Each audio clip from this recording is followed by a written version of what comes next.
Harapan kita. Harapan kita, Pak. Harapan gitu. Iya. Gitu biar kalau bisa cepat ditangkap pelaku itu. Pelakunya cepat Iya, ditangkap, Pak. dihukum dengan setimpal. Udah minta gitu kan. Ini korban ini tinggal ke anak berapa, Pak? Anaknya 2, Masih kecil ya? masih kecil. Berarti masih butuh dari korban lah ya? Iya. Ya Allah, lagi ngemegang. Oh, sini belum datang. Banyak belum tahu. Ya, agak gede tadi.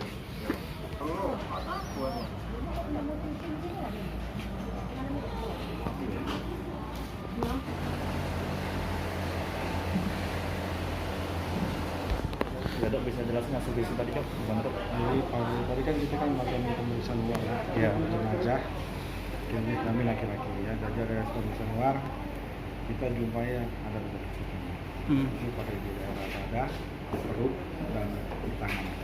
Ada jumlahnya berapa, Dok? Nah, paling banyak kalau di dada kanan kiri 1, perut 1. Ada sekitar 6. Sekitar 6 lah, tapi kalau yang di tangan tak mematikan Iya. saya kira kemungkinan besar yang di dada itu. Jadi kehabisan darah dok ya? Ya, kemungkinan besar kalau darah bisa jadi pleural effusion. Pemeriksaan luar aja, Bang. Ya, pemeriksaan luar.